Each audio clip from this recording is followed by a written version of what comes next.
Hola, ¿cómo están? Espero que se encuentren muy bien. Quiero que continuemos con este proceso de despertar de la conciencia. Yo me llamo José Iván Cardona y hoy quiero hablar de este tema que a mí me parece muy hermoso, muy interesante, que es el de la terapia psicológica y la espiritualidad. Y les cuento que a mí me parece muy bello este tema porque tiene pues mucho que ver con la formación que la vida me ha dado, ¿no? Son cosas que uno no se propone, van llegando. Pues yo crecí en grupos de oración católicos.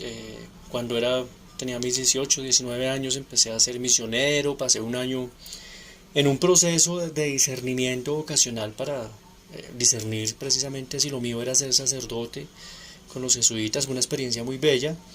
Y pues terminé estudiando psicología, conformando una familia.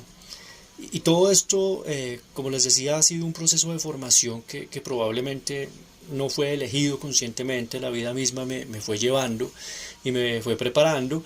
Y juntos temas me gustan, la espiritualidad, la terapia, como muchos otros temas que se vinculan, ¿no? El arte, el deporte, el cuidado de la salud. Y por eso es importante para mí este tema de terapia psicológica y espiritualidad.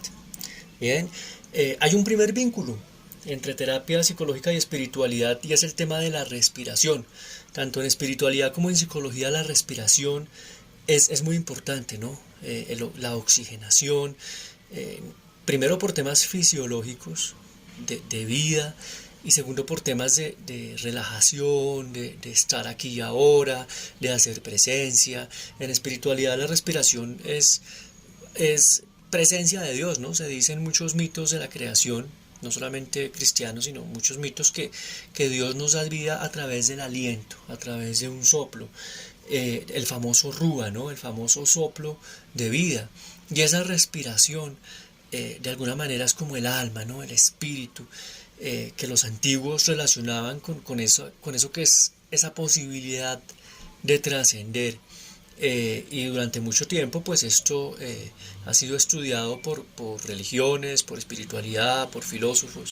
Y aquí quiero hacer un paréntesis, ¿no? Y es que cuando todo esto inició en los comienzos de la humanidad, de la cultura, no había una diferenciación entre profesiones, por ejemplo. Y por lo tanto tampoco había una diferenciación entre un terapeuta, un sacerdote, un guía espiritual. Es decir, se hacía de todo. Bien, el guía espiritual también era un terapeuta y era un sanador. El terapeuta también era un sacerdote y era un sanador.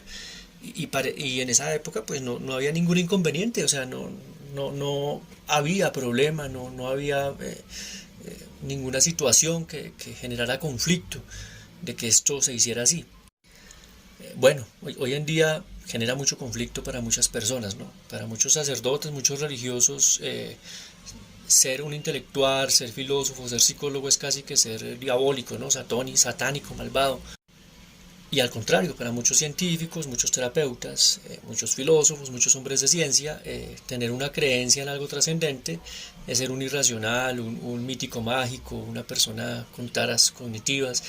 Pero eso, vuelvo y repito, sucede a ahora, que tenemos ese tipo de prejuicios y como de segmentación del conocimiento y de los oficios. Entonces, continuando con el tema de terapia psicológica y espiritualidad, vemos que, como les decía, es posible ver esa totalidad psíquica, no quedarnos solamente con un pedacito, con un aspecto, sino poder ir un poco más allá, abarcar un poco más allá.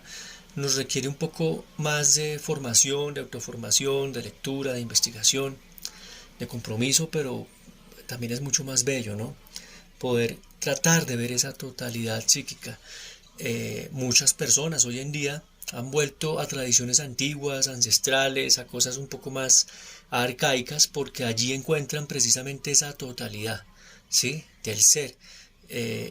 Eso que llamamos holístico, ¿no?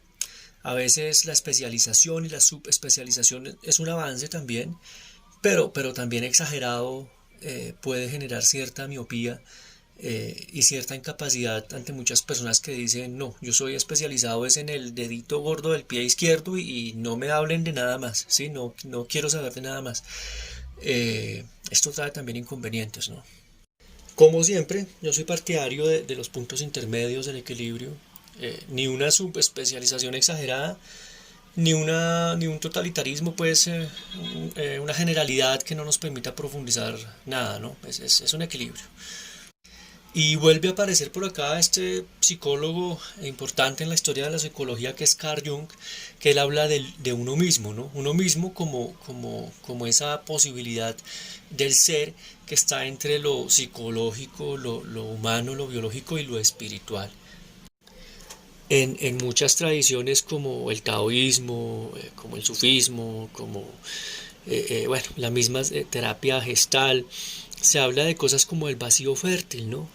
El vacío fértil que tiene mucho que ver con estar aquí, ahora, con la meditación, que tiene una relación muy fuerte con la espiritualidad. También la terapia psicológica y la espiritualidad nos ofrecen una posibilidad de autoconocimiento, bien, de escudriñarnos, de amarnos, de querernos, de explorar situaciones distintas, bueno, esa aventura que es conocernos, ¿no? Y esto tiene mucho de espiritual y mucho de terapéutico.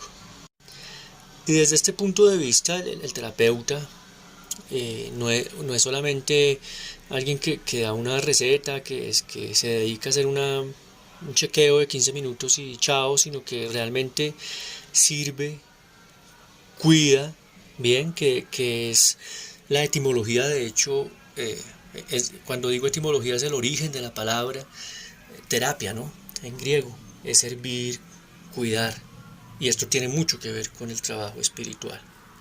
Y para que sea mucho más espiritual, es como ese terapeuta que cuida de ese aliento de vida, de esa parte tan especial que le da vida al ser humano, esa parte tan íntima que le lleva a trascender.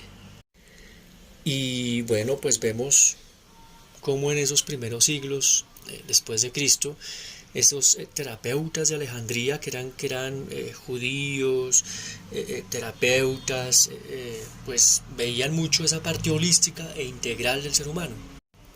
Y bueno, de todas formas eso no se ha perdido del todo, está la famosa psicoterapia transpersonal, que hace mucho énfasis en todo este tema de espiritualidad y en esa mismidad, bien, de la que hablaba Carl Jung.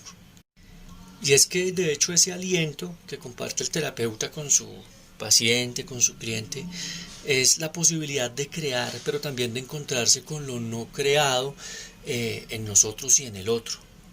Y junto con el otro podemos buscar esa posibilidad de crear y de co-crear, es decir, de crear conjuntamente nuevas posibilidades. Y en esta co-creación, pues lógico, es importante ese famoso vacío fértil, volvemos a ese estar ahí, a esa especie de meditación de la que hablaba el taoísmo y el zen, junto con la persona que estamos aportando y apoyando y colaborando. Y en ese proceso pues tenemos una conciencia más plena de nosotros mismos, pero también de la relación con esa persona, de cómo nos relacionamos con el otro, de cómo reaccionamos ante el otro, de cómo reacciona el otro ante nosotros, y de esa co-creación que es algo maravilloso, algo espontáneo, algo muy interesante.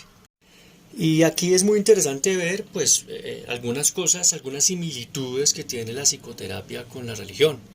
Pues una puede ser que existe una tradición, ¿no? Ninguna de las dos ha surgido de la nada.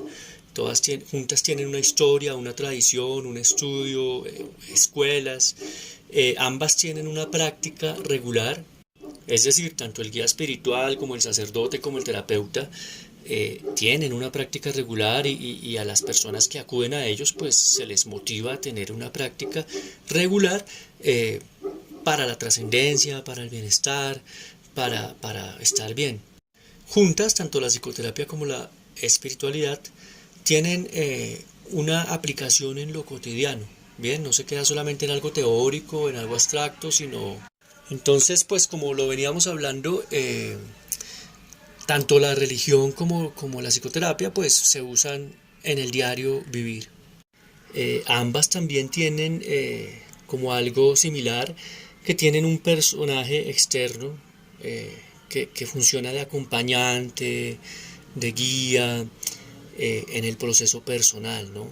En la religión pues obviamente es el guía espiritual, el líder religioso, en la psicoterapia pues el terapeuta.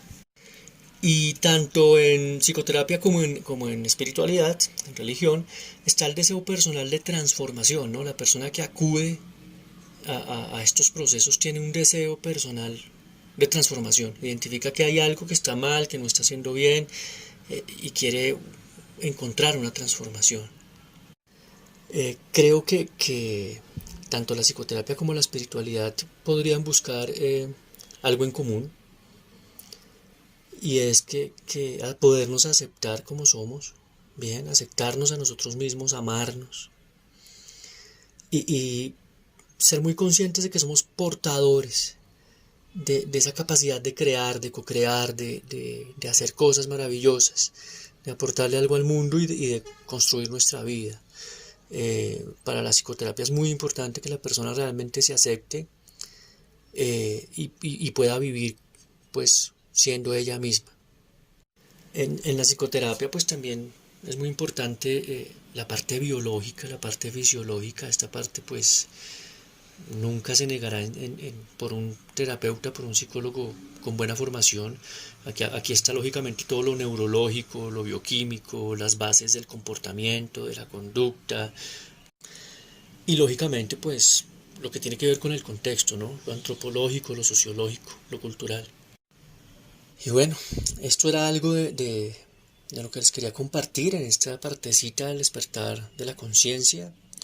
Espero que sea de apoyo. Yo aquí en este canal, en mi canal José Iván Cardona Gómez, tengo un listado de videos muy interesante que se llama Las religiones del mundo. Por si hay alguna persona que quiera profundizar, conocer, es muy interesante. Muchas gracias por estar acá.